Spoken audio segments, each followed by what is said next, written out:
وَيَوْمَ، اور جس دن، یعنی قیامت کے دن، یحشرہم، وہ جمع کرے گا ان کو، اکٹھا کرے گا ان کو، جمیعاً، سب کے سب کو، یعنی تمام مخلوقات کو.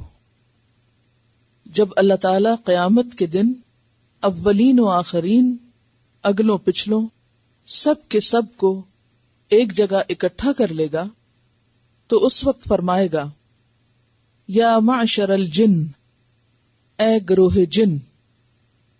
معشر عین شین رے سے ہے، عشرہ کہتے ہیں 10 کو، اور 10 کا لفظ کثرت پر دال ہے، یعنی کثرت کی علامت ہے. یعنی جب 10 کی تعداد میں لوگ ہوں تو وہ ایک گروپ یا گروہ بن جاتا ہے. تو یہاں اسی سے پھر معشر یعنی گروہ، معاشرہ بھی اسی سے ہے. یا معشر الجن، اے جنوں کے گروہ، یعنی تمام جنوں کو خطاب ہوگا. قد استکثرتم، تحقیق کثرت سے حاصل کیے تم نے، زیادہ لے لیے تم نے. استکثر روٹ ہے کاف سے رے، کثرہ کثرت. تو استکثار باب استفعال، کثرت طلب کرنا یعنی زیادہ لینا. تو بہت زیادہ لے لیے تم نے، مراد ہے اپنے پیروکار بنا لیے، انسانوں کے ایک بڑے حصے کو گمراہ کر لیا، اپنا ساتھی بنا لیا. من الانس، انسانوں میں سے، یعنی شیاطین جن نے، ابلیس کے پیروکاروں نے انسانوں کو بہکا کر، انسانوں کو اغوا کر کے ان کی کثیر تعداد کو اپنے پیچھے لگا لیا. ابلیس نے روز اول جو چیلنج کیا تھا کہ میں ان کی کثیر تعداد کو بھٹکا کر رہوں گا، تو اپنے اس چیلنج میں وہ کامیاب ہوا. جیسے کہ سورۃ یاسین میں بھی آتا ہے، وَلَقَدْ أَضَلَّ مِنْكُمْ جُبِلًّا كَثِيرًا أَفَلَمْ تَكُونُوا تَعْقِلُونَ، سورۃ یاسین آیت 62. اور البتہ تحقیق اس نے بھٹکا لیا تم میں سے ایک بڑے گروہ کو، کیا تم عقل نہ رکھتے تھے؟ تو اس سے کیا پتہ چلتا ہے کہ ابلیس نے پہلے دن جو کہا تھا کہ میں انسانوں کی کثرت کو اپنے پیچھے لگا لوں گا اور ان کو بھٹکا لوں گا، تو وہ اس میں کامیاب ہو گیا. اور قیامت کے دن یہ منظر نظر آئے گا کہ کثیر تعداد میں لوگ شیطان کے پیروکار نکلیں گے، یعنی انسانوں کی جو میجورٹی ہوگی وہ اس حال میں ہوگی. وقال، اور کہیں گے، اولیاؤہم، ان کے ساتھی، ان کے دوست یا ان سے تعلق رکھنے والے، ولایت کہتے ہیں تعلق کو، من الانس، انسانوں میں سے، انسانوں میں سے جو جنات یعنی شیاطین کے دوست ہوں گے، پیروکار ہوں گے، جنہوں نے ان کی اطاعت کی ہوگی ان کے وسوسوں کی وجہ سے، وہ بولیں گے اور کہیں گے اقرار کرتے ہوئے، ربنا، اے ہمارے رب، استمتع، فائدہ اٹھایا. استمتع کا لفظ جو ہے متاع سے ہے، اور متاع کہتے ہیں قلیل فائدہ اٹھانا. فائدہ اٹھایا بعدنا، ہم میں سے بعض نے، ببعضن، بعض سے، ہم میں سے بعض نے بعض سے فائدہ اٹھایا. یعنی اگر جنوں نے یا شیاطین نے ہمیں گمراہ کیا تو ہم نے بھی ان سے بہت سے فائدے اٹھائے. وہ کیا ہو سکتے ہیں؟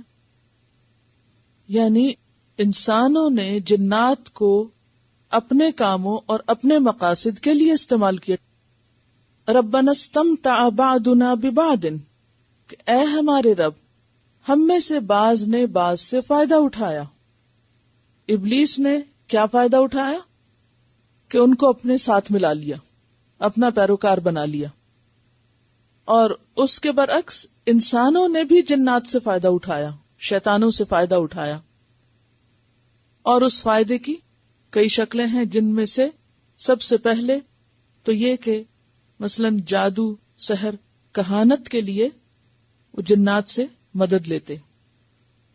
انسانوں نے اپنے جادو کے کاروبار کے لیے کہانت اور غیب دانی کے دعووں کے لیے جنات سے کام لیا، شیاطین کو استعمال کیا. اور یہ بات بالکل معروف ہے، معلوم ہے سب کو کہ جنات یا شیاطین جو ہیں وہ جادو میں استعمال ہوتے ہیں. پھر اسی طرح عربوں کا یہ خیال بھی تھا کہ بعض شاعروں کے ساتھ بھی جن ہیں، یعنی جنات ایسے خیالات اور خاص طور پر جو خراب قسم کے خیالات ہیں وہ شاعروں کو القاء کرتے ہیں اور شاعر پھر اس بنا پر شاعری کرتے ہیں. پھر اسی طرح عربوں کے ہاں جب کوئی گروہ سفر کرتا یا لوگ سفر کرتے اور کسی وادی میں اترتے تو وہاں کے جنوں کی شرارتوں سے پناہ مانگنے کے لیے اس وادی کے سردار جن کی مدد مانگتے، اور وہ کیا کہتے؟ اعوذ بسید ھذا الوادی من سفہاء قومہ. اعوذ میں پناہ چاہتا ہوں، بسید سردار، ھذا الوادی اس وادی کے، اس وادی کا جو سردار جن ہے میں اپنے آپ کو اس کے حوالے کرتا ہوں، من سفہاء قومہ کہ اس کے قوم کے جو بے وقوف یا شرارتی جن ہیں ان کے شر سے میں بچ سکوں. ہمیں کیا سکھایا گیا ہے کہ ایسے شریر جنوں سے بچنے کے لیے ہم کیا کریں؟ اللہ کی مدد مانگیں، اعوذ باللہ من الشیطان الرجیم پڑھیں. اور اس کے علاوہ بھی کچھ آپ کو سکھایا گیا ہے. وہ کیا ہے؟ جنات کے شر سے پناہ مانگنے کے لیے کیا پڑھا جاتا ہے؟ آیت الکرسی. آیت الکرسی کے بارے میں پڑھا تھا آپ نے کہ جو شخص صبح اور شام آیت الکرسی پڑھتا ہے وہ کس سے محفوظ رہتا ہے؟ شیاطین کے شر سے.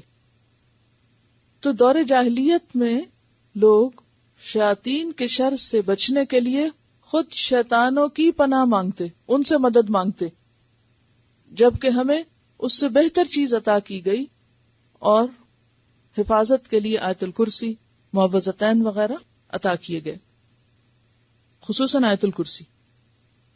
تو ربنا استمتع بعضنا ببعض، اے ہمارے رب ہم میں سے بعض نے بعض سے فائدہ اٹھایا.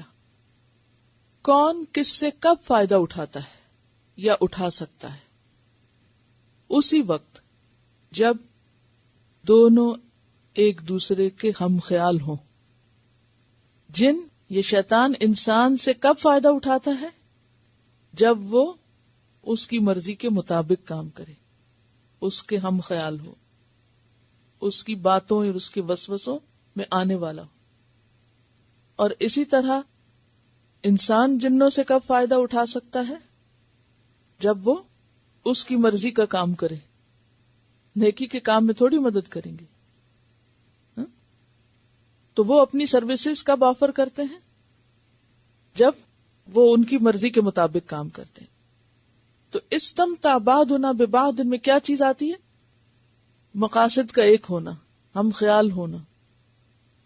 جیسے قرآن پاک میں آتا ہے نا، والمؤمنون والمؤمنات بعضهم اولیاء بعض.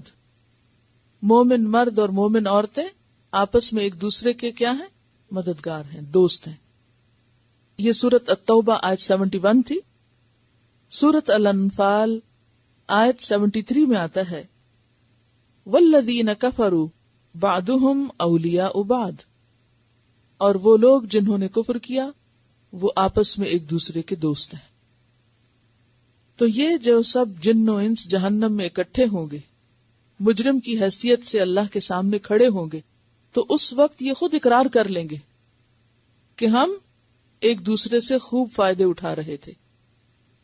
اور ویسے بھی آپ دیکھیے کہ جنات سے اگر آپس میں فائدہ اٹھائیں یا انسان انسانوں سے آپس میں فائدہ اٹھائیں تو وہ بھی کب ممکن ہوتا ہے؟ جب دونوں کے مقاصد اور دلچسپیاں ایک جیسی ہوتی ہیں، دونوں ایک ہی رستے پر ہوتے ہیں، دونوں کے درمیان کچھ کامن انٹرسٹ اور کامن گراؤنڈ ہوتے ہیں. اگر یہ نہ ہو تو فائدہ نہیں اٹھایا جا سکتا. تو اس سے پتہ یہ چلتا ہے کہ انسان جس کے ساتھ ہوگا دنیا میں، یا جس کے ساتھ وہ تعاون کرے گا، یا جس کی وہ مدد کرے گا، یا جس کے کام یا مشن کو وہ پروموٹ کرے گا، قیامت کے دن وہ اسی کے ساتھ ہوگا. انسان اپنے دوست کے دین پر ہوتا ہے، انسان جس سے محبت کرتا ہے، جس کو چاہتا ہے، اسی کی مدد کرتا ہے، اور پھر جو جس کی مدد کرے گا قیامت کے دن وہ اس کا شریک ہوگا، اس کا حصے دار ہوگا۔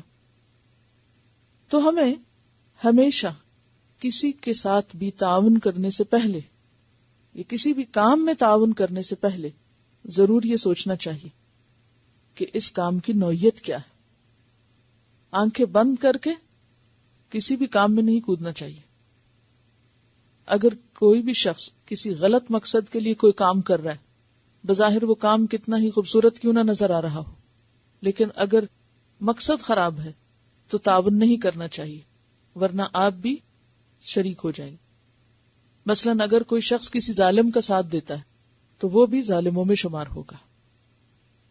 اسی طرح اگر کوئی شخص کسی نیکی کے کام میں کسی کا مددگار اور ساتھی ہے تو اس کو بھی اس نیکی میں سے حصہ ملے گا، اگرچہ وہ کام کوئی دوسرا کر رہا تھا، اس نے صرف سپورٹ کیا تھا، تو سپورٹ کرنے کی وجہ سے اس کے حصے میں بھی وہ نیکی آ جائے گی جو کر دوسرا رہا تھا، خواہ وہ مورل سپورٹ ہو، خواہ وہ مالی مدد ہو، خواہ وہ عملی طور پر کوئی کسی کے کام آ رہا ہو، فزیکلی کوئی کسی کو سپورٹ کر رہا ہو۔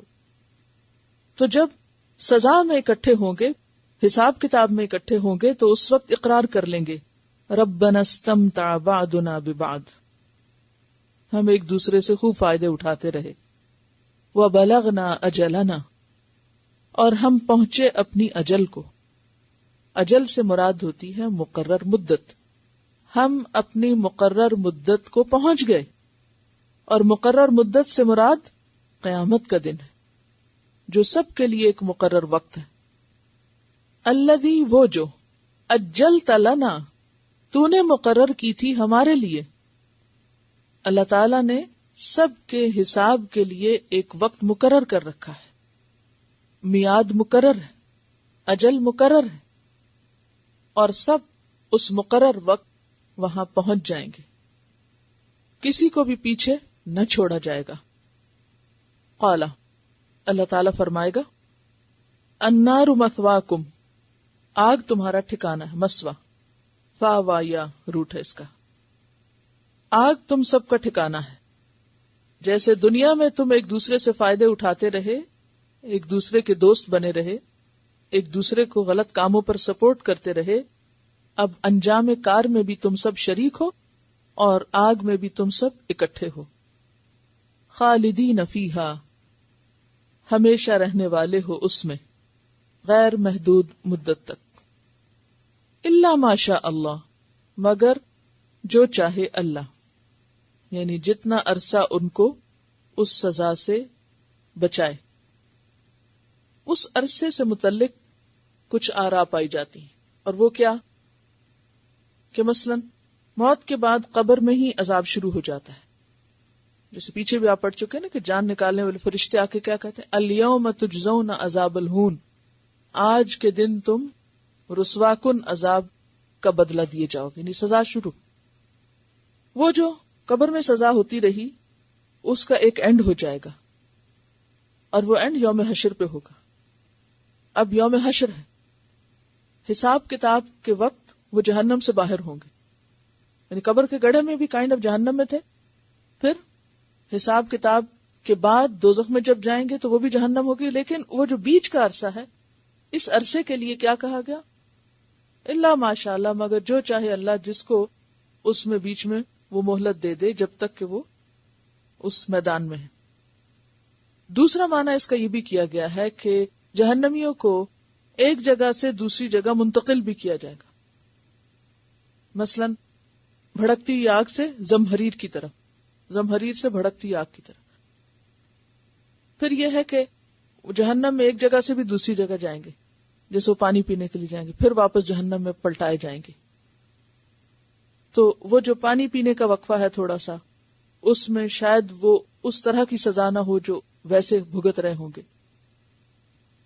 تو اللہ ہی بہتر حقیقت جانتا ہے ماشاء اللہ کی، کہ جو چاہے اللہ، یعنی وہ اس میں سے ایکسیپشنل حصہ ہے، لیکن وہ کون سا وقت ہے، کون سا حصہ ہے، اس کی اصل حقیقت اللہ ہی جانتا ہے۔ ہاں، یہ تھوڑا بہت اندازہ کیا جا سکتا ہے کہ یہ وقفے ہو سکتے ہیں۔ ایک ابن عباس نے یہ معنی بھی کیا ہے کہ اس سے مراد وہ لوگ ہیں جو آخر کار غلط کاموں سے توبہ کر گئے اور وہ بچ گئے.